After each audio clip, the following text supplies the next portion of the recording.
제 2장 시작하겠습니다. 2장은 원천세 신고 및 납부라는 주제로요. 서식을 좀 살펴보는 시간입니다. 그래서 전체적인 내용을 좀 지금까지 설명해 왔기 때문에 그 부분에 대한 거 정리와 그다음에 서식을 좀 설명드리는 시간입니다. 화면을 보시면 그 페이지는 49페이지거든요. 일단 원천징수 의무자와 소득의 귀속자 이 부분은 익히 다 봤으니까 다시 한번 보시고요. 소득을 지급하고 원천징수된 세금을 차감해서 가지고 있다가 다음 달 10일 또는 반기가 종료하고 다음 달 10일까지 납부하는 세무서에 납부하는 거죠. 이 부분에 대해서 그 기본적인 모델로 신고 납부가 이루어지고 있고요. 원천징수 시기의 특례 적용에 해당되는 부분은 대상소득, 이자 배당, 근로퇴직, 연말정산 사업소득, 종교인 소득 같은 경우 일부분 그죠? 그 귀속과 이 원천징수 시기 특례가 적용된다. 이 부분은 체크해 보시기 바랍니다. 페이지 50페이지로 보도록 하겠습니다. 원천징세 신고납부 절차를 준수하자라는 건데 이것도 약간 중복되는 부분이 있으니까 다시 한번 좀 체크해 보시기 바랍니다. 원천세 신고납부는 다음 달 10일까지다. 우리 세무서의 신고 방법은요, 원칙적으로 발신주의를 취하고 있거든요. 우리 거의 대부분이 그렇습니다. 발신주의. 발신주의와 비교되는 게 도달주의라고 합니다. 예를 들어서 소송 같은 경우 있잖아요. 행정소송을 제기할 때는 기한 내에 법원에 도착해야 돼요. 이걸 도달주의라고 얘기합니다. 근데 세법은 우편만 신고가 되면 발신주의 인정이 되거든요. 그러니까 다음 달 10일까지 우편으로 찍혀만 있으면 문제가 없습니다. 그런데 우리는 지금 어때요? 전자송달이죠. 전자신고기 때문에 특별하게 그 부분은 문제가 없을 것 같습니다만 우편 신고 때 좀 참고를 하시고요. 저는 한 21년 차 지금 만 21년 차 세무 사업을 하고 있습니다만은 초반만 하더라도요, 그 대부분 우편 신고였거든요. 이 우편 신고할 때 기한이 늦어져서 말일이 되는데 그때까지 신고해야 되는데 기한이 늦어져서 중앙우체국에 서서 기다려서 접수한 이런 적도 있습니다. 그때는 통신 1분이라고 해서요, 날짜를 딱 찍어주죠. 발신주의. 참고하시기 바랍니다. 자, 원천징수 이행상황신고서의 작성 납부는 가름 넘어가시고요. 51페이지 보시면 원천징수 이행상황신고서 이해하자라는 부분에 원천징수 이행상황신고서의 구성 보시기 바랍니다. 원천징수 이행상황신고서는요, 원천징수를 할 때 회사에서 세무서에 납부하는 기본적인 서식입니다. 이건 회사에 관련되는 서식이에요. 이 부분은 회사 차원에서 직원이 몇 명이고 총급여가 얼마고 세금이 얼마입니다. 이것을 체크하는 겁니다. 개개인의 정보가 절대 아니에요. 원천징수 이행상황신고서는 회사에서 세금을 납부에 관련되는 서식이다 라고 보시면 되겠습니다. 원천징수 이행상황신고서는 총 10쪽으로 구성이 돼 있네요. 첫 번째가 나와 있는 게 신고서와 그 다음에 환급신청서 본표가 있습니다. 1쪽 이렇게 돼 있죠. 그 내용 보시고요. 부표가 있고 환급신청이 있습니다. 환급은 받을지 안 받을지는 이제 정책적으로 결정을 하셔야 되는데 뒤에 나오니까 참고하시고요. 그 다음에 기납부세액, 그죠? 지금까지 납부했던 세액 명세가 있고요.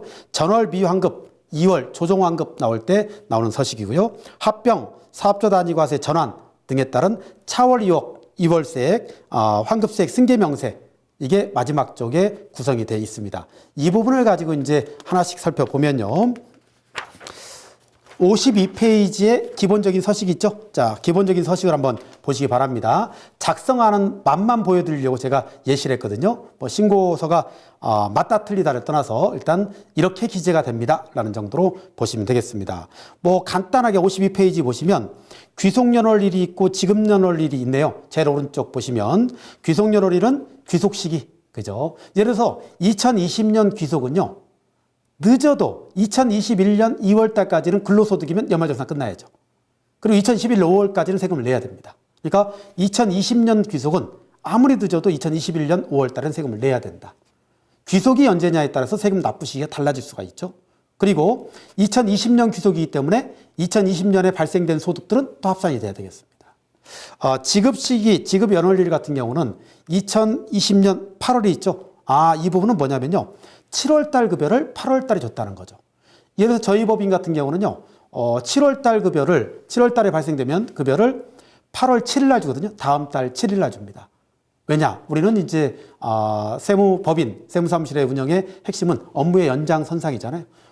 만약에 말일자까지 줘버리면 말일자하고 그 다음 날 출근을 안 하는 경우, 이건 뭐 우스갯소리죠. 그럴 가능성도 있다는 얘기입니다. 그래서 이런 경우를 방지하기 위해서 약간의 텀을 두고 있다. 이게 이제 저희가 생각하는 방식입니다. 어쨌든 이 경우에는 7월 달, 날짜는 상관없죠. 7월 달 귀속을 8월 달에 지급한다라는 개념으로 보시면 될 것 같습니다.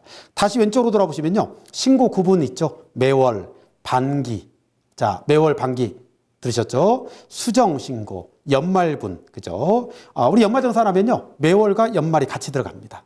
소득처분, 환급신청, 소득처분은 인정, 상여, 인정 이런 부분을 얘기할 때 나오는 거고요. 환급신청 같은 경우는 나는 이거 환급 받아야 되겠다. 연말정산 환급금이 있을 때 이때 체크하는 서식입니다. 그리고 원천징수 의무자 쭉 있고요. 밀괄납부, 사업자 단위과세 우리 공부했던 내용이 쭉 나와 있습니다. 중간쯤 볼까요? 자, 개인 근로소득 있네요. 근로소득은 간이세액. 매월 간이세액에 의해서 원천징수한다. 아직 구체적으로 안 배웠기 때문에 일반 근로자들 간이세액표에 의해서 원천징수한다. 이 정도만. 중도 퇴사자들 중간에 그달에 퇴사한 분들 몇 명 얼마 이렇게 나옵니다. 일용근로자 여기에 체크돼야 되겠죠. 여기 같은 2명에 300만 원 지급했다. 세금 0이다. 그죠? 일당 15만 원까지는 세금이 없습니다. 그래서 세금을 걷지 않았다라는 뜻이 되겠네요. 그리고 아까 소액부징수도 있었죠. 소액부징수. 그리고 퇴직소득 있네요. 퇴직소득 같은 경우는 자, 연금계좌가 있고 그 외가 있습니다. 연금계좌, 퇴직소득 그 외 금액 나와 있는 거 체크해 보시고요. 기타소득도 있습니다. 기타소득도 나와 있고요. 제일 마지막 부분에 보시면 그래서 총합계가 나오고요. 납부세액이 나와 있습니다. 징수세액, 납부세액 같이 나와 있고요. 그래서 이 서식 같은 경우는 150만 원을 납부하겠습니다. 이런 서식이네요. 그리고 환급세액 조정이 있고요. 서식 있고 제일 오른쪽 하단에 보면 부표, 세무대리인의 코드가 여기에 들어가는 거죠. 그리고 국세 환급금 계좌 신고. 국세 환급금 같은 경우는요. 일반적인 다 똑같습니다. 2천만 원이 넘지 않잖아요. 어떤 서식이든 내가 이번에 환급받아야 될 금액이 2천만 원이 안 돼. 2천만 원에 미만일 경우에는 그냥 계좌번호만 적으시면 됩니다. 그러면 바로 그 계좌로 환급을 해줘요. 그러나 2천만 원 이상인 고액 환급이다라고 하면요. 반드시 그 통장에 도장 찍혀 있죠. 이것을 세무서에 계좌 개설 신고를 해야 됩니다. 이때 계좌 개설 신고서의 도장과 이 통장에 있는 도장이 일치가 돼야 됩니다. 이 부분은 신청하시면 되겠다라는 거 참고하시고요. 그러면 나오고요. 만약에 우리는 계좌를 안 적었어. 그러면 우체국을 통해서 나옵니다. 우체국을 통해서 찾아가도록 규정하고 있습니다. 참고하시기 바라고요. 그 다음에 나와 있는 서식들이 53페이지부터 쭉 나와 있는 게 작성 시의 주의사항을 제가 풀어놨거든요. 이 부분은 여러분께서 한번 참고해서 보시면 될 것 같고요. 쭉 넘어가겠습니다. 넘어가시고 거기에 54페이지 보시면 54페이지에 마지막 부분에 비과세 근로소득의 기재 여부 검토표라고 되어 있습니다. 자, 여기에서는 우리가 비과세가 여러 가지가 있어요. 우리가 다음 주제로 근로소득 때 다뤄야 될 부분인데요. 비과세에 해당되는 것을 여기에 어떻게 기재를 할 거냐 말 거냐 이 부분을 얘기하는 겁니다. X로 표시된 부분들은 별도로 기재하지 말아라 이런 뜻이고요. O로 표시된 부분이 있습니다. 이 부분은 우리 원천징수 이행상환신고서에 기재해라 이런 뜻으로 이해하시면 될 것 같습니다. 자, 나머지는 다 넘어가고요. 페이지 65페이지로 넘어가도록 하겠습니다. 나머지는 읽어보시면 될 것 같고요. 65페이지에 4번 분납과 환급 신청을 활용하자라고 되어 있는데요. 자, 이건 화면을 좀 보겠습니다. 이 분납은 나눠서 내는 얘기죠. 나눠서 낸다는 얘기고요. 환급은 돌려받겠다는 얘기입니다.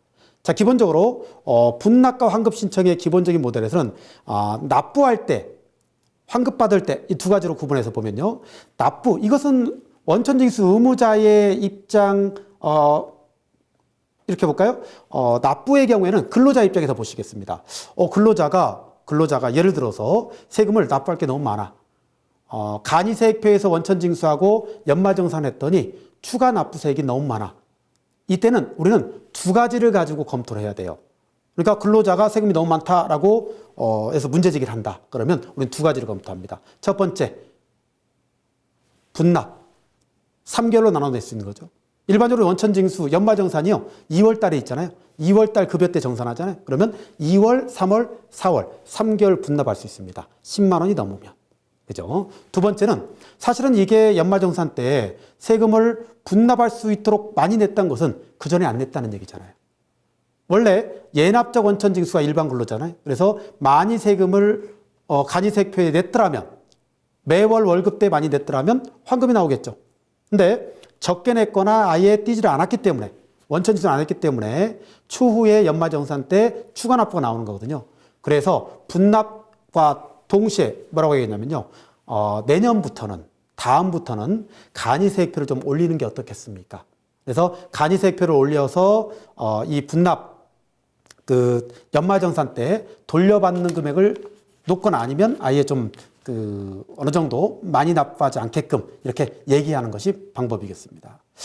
두 번째, 환급에 관련되는 문제는요. 환급은 근로자의 문제가 아니고 회사의 문제입니다. 지급자의 문제. 지급자 회사가 환급을 한다라고 보면 회사 입장에서 봤을 때는 나는 어차피 이번에는 환급이지만 다음에 납부할 게 있죠. 다음에 납부할 거와 상기할 거야. 환급 안 받아? 라고 하는 것을 우리는 조정환급, 2월 환급이라고 얘기를 합니다. 조정환급은 지금 환급 신청 안 하겠다. 다음에 어차피 납부할 게 있으니까 상기시키겠다. 이런 뜻이고요. 그 다음에 아니다. 나는 지금 환급 받고 다음 달에 내겠다. 이러면 환급 신청하는 제도가 있습니다. 그래서 조정환급과 환급 신청 두 가지를 구분하는 게 회사 입장이고요. 근로자 입장에서 봤을 때는 보통 일반적으로 연말정산 때 환급이 나오죠. 연말정산 때 환급이 나오면 어때요? 회사 입장에서는 2월 달에 연말정산할 때 바로 줘버리는 이런 정책이 하나가 있고요. 그 다음에 회사에서 환급 신청 받아가지고 그때 받은 것을 돌려주는 거. 이건 아마 3월 말까지 3월 10일 날 환급 신청을 하면요. 3월 말까지 돌려주거든요. 그러니까 4월 초 정도 되겠네요. 4월 초에 환급금을 직원한테 돌려줄 수 있는 이 두 가지 정책인데요. 2월 달에 회사에서 지급받은 환급금을 4월 초에 지급받은 두 가지는 법적 아무런 제재가 없기 때문에 선택사항으로 생각하시면 될 것 같습니다. 자, 72페이지 보시기 바랍니다. 제2장은 이 정도로 마무리를 하고요. 바로 이어서 3장 설명하도록 하겠습니다. 3장은 지급명세서의 제출인데요. 이 지급명세서는 2장 원천징수 이행상황신고서와 더불어 이건 반을과 실의 관계예요. 이렇게 설명드렸듯이 원천징수 이행상황신고서는요. 회사 입장에서 급여가 몇 명의 직원이 있고 총 급여가 얼마고 세금 얼마입니다. 라는 세금 납부에 관련된 서식이라고 했어요. 그러면 세무서 입장에서 봤을 때는 원천징수 이행상황신고서가 매달 들어오는데 이것만 가지고는 어떤 사람이 소득을 가져가는지를 알 수가 없거든요.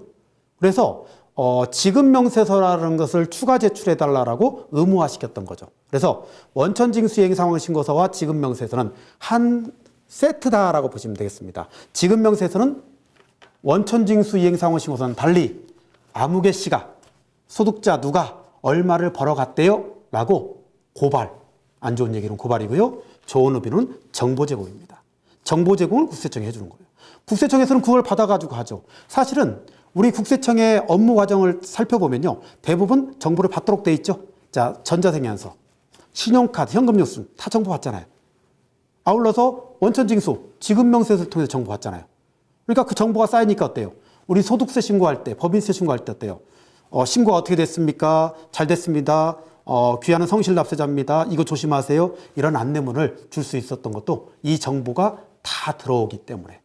근데 사실은 이 정보는 회사에서 줘야 되잖아요.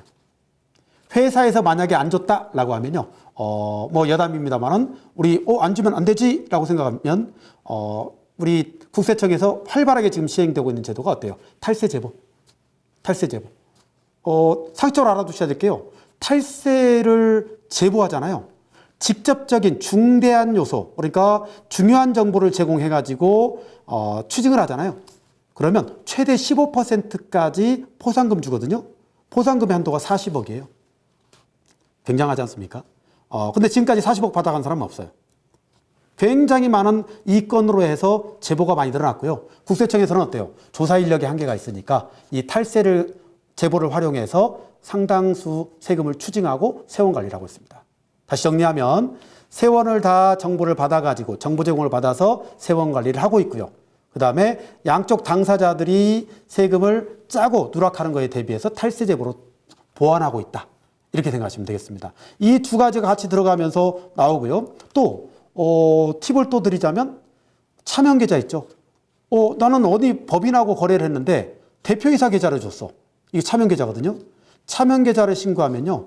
100만 원의 계좌당 100만 원의 포상금이 있습니다. 지금 우리 국세청에서는 이 부분. 그러다 보니까 어때요? 정기세무조사의 세무조사 숫자보다도 탈세제보에 의한 숫자가 훨씬 더 많은 게 지금 현실적인 상황이죠. 여담 삼아 말씀드렸으니까 참고하시고요. 그래서 이러한 것이 지급명세서다. 정보를 제공해주는, 이 회사가 정보를 제공해줘야 된다. 근데 정보를 제공해주는 대가 역시 없습니다. 정보를 제공해주는 대가가 없는데 이걸 왜 해야 되느냐? 의무이기 때문에. 세법은 가산세가 있으면 강제사항이죠. 강행규정입니다. 그래서 싫지만 싫어도 해줘야 됩니다. 이거 참고하시고요. 자, 지급명세서의 전체적인 개요를 우리 화면상에 좀 볼까요? 자, 원천징수 의무자가 소득에 지급하고 원천징수액을 냈죠. 그리고 나서 세무서에 지급명세서를 제출하죠. 이 제출은 위에 그 내용을 보시면 제출 기한, 이자 배당, 그죠? 의 경우에는 다음해 2월 말일, 그죠? 그러니까 근로소득, 퇴직소득, 이런 소득들은 3월 10일까지고요. 나머지 대부분은 2월 말일까지예요. 원래 지급명세서 제출 기한 자체가 2월 말일이 원칙입니다. 다만 3월 10일로 늦어졌던 것은요. 대표적으로 근로소득. 옛날에 연말정산요. 한 8, 9년 전만 하더라도요.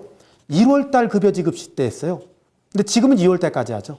그러니까 한 달씩 미뤄지면서 우리가 3월 10일이라는 예외가 생겼다. 그래서 3월 10일이 원칙이라는 아니라는 것을 철저하게 좀 생각하셔야 됩니다. 자, 이렇게 보시고요. 그 다음에 구체적인 내용 좀 넘어가겠습니다.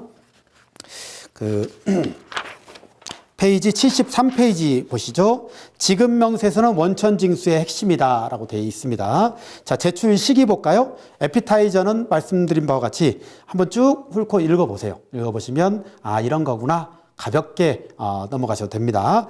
그야말로 가볍게 적어놓은 거예요. 그렇게 생각하시고요. 제출 시기입니다. 근로소득, 퇴직소득, 사업소득, 종교인소득, 연금계좌 여기에 해당되는 부분은 3월 10일까지. 일용근로는 어때요?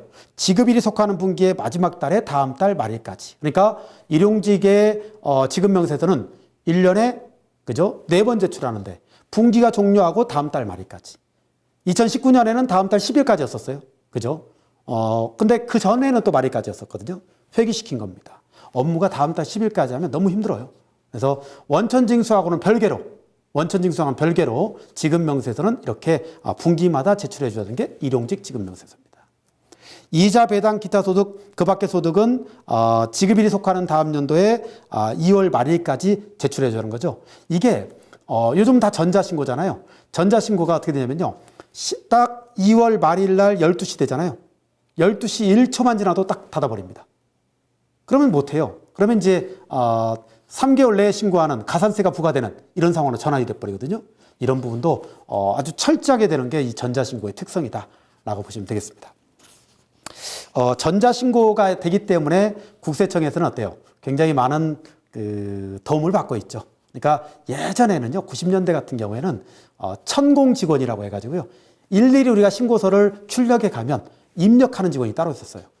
그러나 지금 어때요? 딱 홈택스 전자신고 해버리면 바로 받아서, 그죠? 그래서 오류 검증도 확실하게 하고, 훨씬 더 지금 국세청에서는 이 입력하는 이 납세자의 덕, 더불어서 이 세무사의 덕을 굉장히 많이 보고 있다. 이렇게 좀 정리를 하고 싶네요. 자, 2번. 지급명세서, 제출 시기는 됐고요. 방가로 3번 보시겠어요? 뭐 1번, 2번 내용은 지급 명세서는 전자 제출이 기본적인 내용이니까 참고하시고요. 번갈아 3번 지급 명세서의 수정 있죠. 지급 명세 수정은 일반적으로는 바로 제출하고 잘못된 게 있으면 수정을 해야죠. 근데 두 번째 실무적으로는 근로소득에 대한 경정 청구, 수정 신고, 인정 상여 처분 등에 따라서 지급 명세서에 수정이 발생할 수 있다라고 되어 있습니다. 자, 이거 예를 하나 드릴까요? 자, 우리 법인세 신고가 3월 달이잖아요. 연말정산에는 2월 말일까지 하는 거예요. 2019년 연말정산은 2020년 2월 말일까지 정산하고 3월 10일까지 신고했어요. 근데 3월 말일 날 법인세 신고하면서 업무용 수용차 규제 있죠? 업무용 수용차를 사적으로 썼어. 상여처분 나옵니다. 이게 인정상여거든요. 그러면 사실은 이 인정상여는 2019년에 일을 했기 때문에 연말정산을 다시 해야 돼요. 다시 해야 됩니다. 그럼 다시 하면 좋다 이거죠. 지금 알았으니까 지금 신고기일에 맞춰서 3월 31일 날 연말정산 재정산하죠. 세금이 더 나오면 4월 10일까지 신고 납부하면 가산세는 없어요. 문제는 지급명세서죠. 지급명세 틀어졌죠. 이것도 수정해서 제출해야 됩니다. 전자가 되면 좋겠지만 수기로 제출하는 게 실무상 그럴 수밖에 없다. 왜냐하면 그달에 제출하는 전자가 또 있기 때문에 실무적으로는 두 개를 같이 제출할 수가 없거든요. 그래서 수기로 제출할 수밖에 없습니다. 즉히 실무적인 내용이니까 이 부분은 좀 참고를 하시기 바랍니다. 지급명세서 미제출 시에는 가산세가 부과된다. 말씀드렸죠. 다만 지급명세의 기본적인 개념 좀 볼까요? 74페이지 두 번째 줄입니다. 1%의 가산세 부과시킨다. 이게 2년 전만 하더라도요 2%였어요. 근데 지급명세서는 협력 의무인데 그죠? 너무 많다라는 이 논란이 있어서 반 줄였습니다. 1%. 물론 3개월 내에 제출하면 0.5%로 이 차감이 되니까 이 부분 참고하시고요. 가산세 한도라고 되어 있는데 이것도 읽어보세요. 1억 원인데 중소기업, 우리 담당하는 곳이 거의 대부분 중소기업이죠. 이런 데들은 5천만 원까지입니다. 이 5천만 원이라는 것은요. 신고불송이 납부 이런 가산세가 아니고요. 협력 의무에 따른 가산세만 하는 거예요. 그러니까 모든 가산세의 제한이 아니다라는 거 참고해서 보시기 바랍니다. 고의적 위반은 또 안 된다고 되어 있네요. 참고하시고요. 그리고 그 외에도 3번 퇴직소득세의 지급명세서 반드시 제출해야 된다. 퇴직소득은요. 그때 가서 퇴직소득 부분에서 자세히 설명드리는데 한번 쭉 훑어봐라는 차원에서 제가 넣어놨습니다. 그때 가서 다시 반복이 되니까 한번 살펴보시고요. 연금계좌 4번 연금계좌의 지급명세서 역시 반드시 제출해야 된다라고 되어 있습니다. 그래서 연금소득 그리고 기타소득 지급명세서 어쨌든 원천징수 이행상황신고서가 제출이 되면 그 다음에는 일정 기한, 제출 기한에 맞춰서 지급명세서는 같이 따라 들어가야 된다라고 보시면 될 것 같고요. 그 다음에 76페이지 보면 사업소득 지급명세서 뭐 다 비슷한 얘기니까 넘어가도록 하겠습니다. 77페이지 금융소득 지급명세서는 약간 좀 봐야 될 게 있네요. 금융소득 지급명세서의 양가로 2번 유의사항 보시기 바랍니다. 이 유의사항을 보면 내국법인에 대한 배당은 원천징수 대상에 해당되지 않으나 지급명세서는 반드시 제출해야 된다. 자, 이게 우리 주주 중에 개인한테 배당하는 게 있죠. 당연히 개인한테 배당하면 15.4% 차감하고 지급합니다. 지금 조금 앞서가는 얘기네요. 그러나 법인한테 배당할 때는요. 법인은 배당에 대한 원천징수가 없거든요. 그래서 기본적으로는 배당은 신탁이익이 하나입니다. 신탁이익이. 그러니까 일반 주주들한테는 배당은 세금 차감하지 않고 바로 줘야 돼요. 다만 지급명세서는 꼭 제출해야 된다. 이런 부분을 얘기하고 있고요. 그렇지 않으면 가산세 부과되니까 이 점 꼭 실무상에 주의하시기 바랍니다. 자, 바로 밑에 동글뱅이 마지막 줄이네요. 금융회사에 지급하는 경우에는 지급명세서를 제출하지 아니함. 우리 이런 경우 있잖아요. 금융회사, 은행한테 돈을 빌렸어. 은행한테 돈을 빌리면 우리가 이자 내죠. 이자 낼 때 원천징수하고 냅니까? 아니죠. 반대로 은행에 우리가 돈을 맡기고 이자를 찾아올 때는 어때요? 원천징수하고 오죠.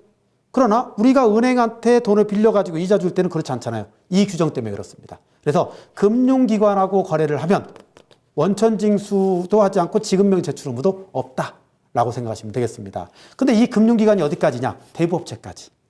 자, 이렇게 생각하시면 될 것 같습니다. 대부업체까지. 자, 78페이지 보시면 지급명세 제출의 특례라고 돼 있네요. 제출 시기는 한번 보시고요. 특례. 금융회사가 거주자에게 지급한 이자 금액은 100만 원 이하인 경우에는 지급명세서를 어때요? 합계 총액으로 해서 제출할 수 있다. 이렇게 뭐 나와 있네요. 이 부분 참고하시고요. 8번은 넘어갑니다. 읽어보시기 바랍니다. 자, 지급명세서를 여기까지 봤고요. 자, 정리하면 원천징수 이행상황신고서와 지급명세서는 한 세트예요.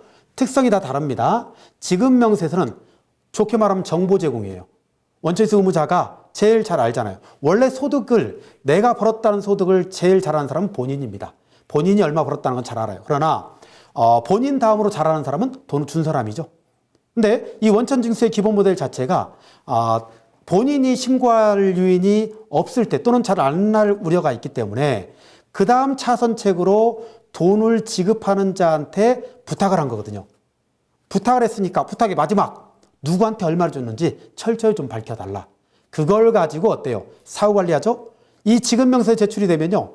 국세청만 관리하는 게 아니고 어때요? 이건 고스란히 건강보험공단도 가죠. 건강보험공단에도 가니까 건강보험공단에서 어때요? 건강보험료가 제대로 냈는지 이 부분 사후 관리하죠.